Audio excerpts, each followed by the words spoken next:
from my aspired career as a novelist. I've actually written a kind of choose your own adventure book, although it's science fiction, not fantasy. Oh, right. But there's a company called Choice of Games that publishes basically online versions of those old choose your own adventure stories. And they're all called Choice of something, right? Most of them, about 70% are. Yeah. So I wrote one called Choice of the Star Captain, and that did pretty well. That was well received. I enjoyed writing it.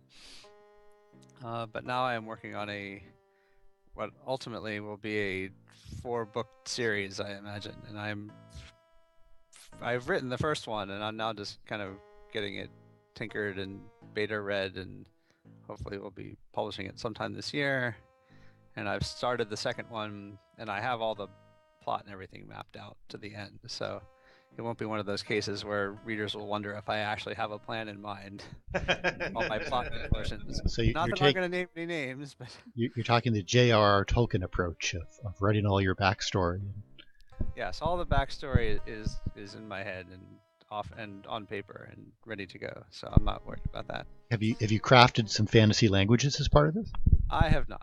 And it is not I have not gone totally overboard like that. So I am no J.R.R. Tolkien. So what is do you have a title for the first novel? It is currently called the Ventifact Colossus. I may change that, but I kind of like it, so I'm unlikely to change it. But that will be the first one. And it's just kind of I am not reinventing any wheel, certainly, as fantasy literature goes. It's meant to be fairly light and, fairly, I don't want to say, well, I guess it's bog standard is a little unflattering, but, it is kind of classic unlikely heroes tasked with saving the world sort of fantasy. Right.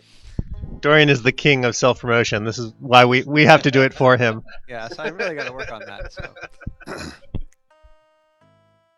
Speaking of self-promotion, this is OtherSide playing Looking Glass, and we've got with us a bunch of folks who worked on the original Ultima Underworld and Ultima Underworld 2, which we're playing today. And OtherSide's currently working on a reboot, a new generation of the Ultima Underworld series with Underworld Ascendant that we just kickstarted last month, and now we're rolling into production on that.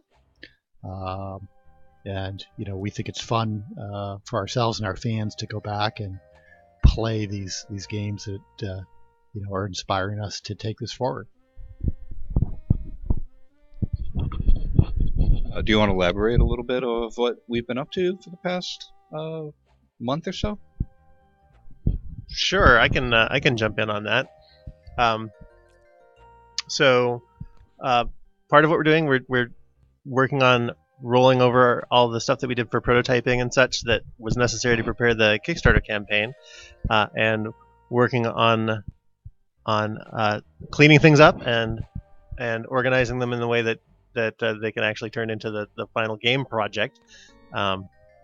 As anyone who's ever done a demo probably knows, there's various work that is done that is not necessarily extensible to the future project.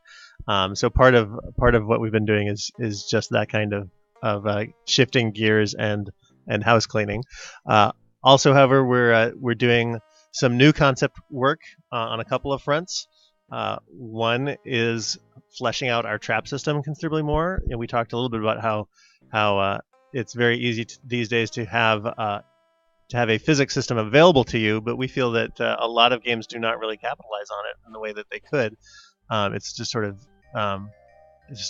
used to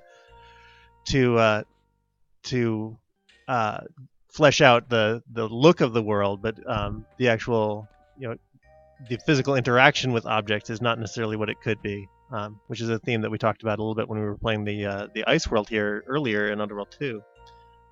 So with the trap system, we've been taking some sort of archetypical dungeon crawl traps, and starting with some versions of those that are driven by animations, which is the sort of the very conventional approach that's taken in games, but is an approach that doesn't really give you a lot of interactivity or flexibility as to how the trap behaves.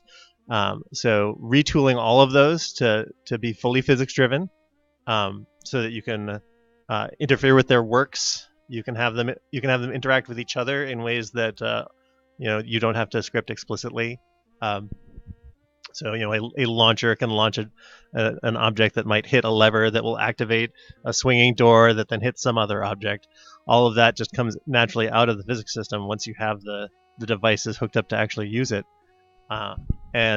So we really like the direction that is going, as we are putting together some stuff that we should be able to show our backers in the near future. We had a short video that we released just the other day of some of the basic concepts there.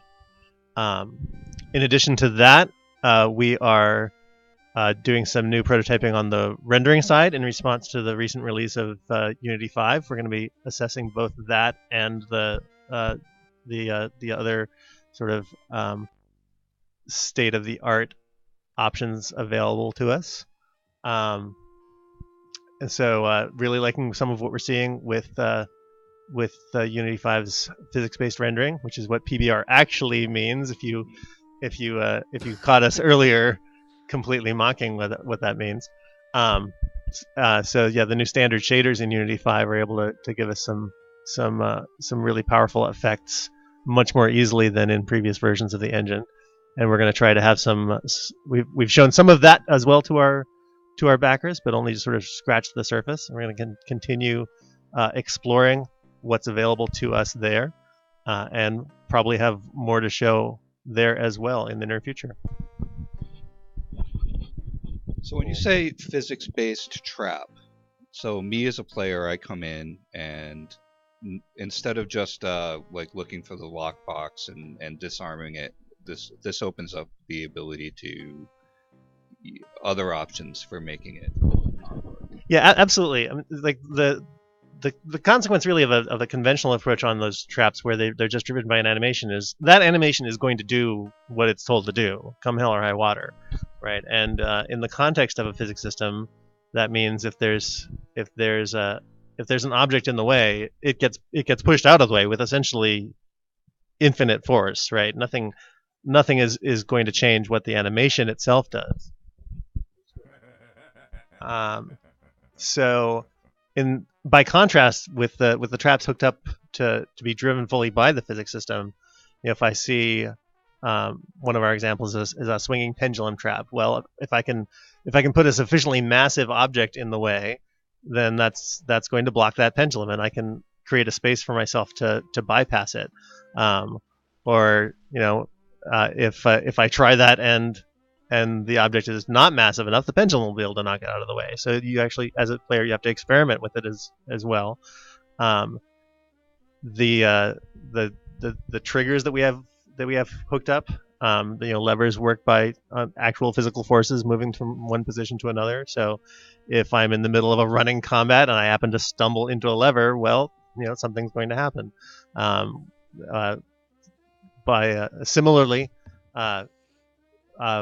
just the other day, I was building a pressure plate to actually detect pressure instead of just the presence of the player. So, you can put another object on the pressure plate. That's pretty standard stuff. But also, if you pile a whole collection of objects on it, once you get enough weight, that will do the right thing. Or if there's an explosion in the vicinity and that displaces the pressure plate to its triggering position, that will also trigger the effects of that object, right? And all of that without explicitly handling those individual cases as things the player might do. I rattled them off just based on sort of my own brainstorming of what might cause those effects. But because those aren't things we individually scripted, the object will just behave naturalistically in response to all the forces around it. And the upshot for players is twofold. I mean, one is that surprising things can happen, and that's one of the things that makes your story as a player different from everyone else's. And when you are able to understand and manipulate the system enough to exercise some creativity that the surprise is someone is I guess it's the designers being surprised. That's where players really have the opportunity to exercise improvisation. That's a word that we've used a lot in trying to describe our goals to backers. Right? Is what we call the improvisation engine, the combination of these simulated systems that can afford these possibilities to players. Fluikis was asking a question about, could you lure an enemy into a trap? Absolutely. I mean, that's part of the fun with the traps. That you think of traps as being a hazard just for the player, but once the player sort of learns the mechanics and detects a trap and knows where it is, they can try to turn the tables on the enemies and lure them into a trap. And that also gets into part of our approach, was that the player controller itself, a lot of sort of a standard implementation of this would not have the player operating under the physics system, and that is not our approach. And essentially, also one of the other changes that we like in Unity 5 is that there's now a standard physics-based player controller. So if you get hit by that swinging log trap, like, it is going to send you flying. And if you are able to engineer your enemy to get hit by it, then all the better.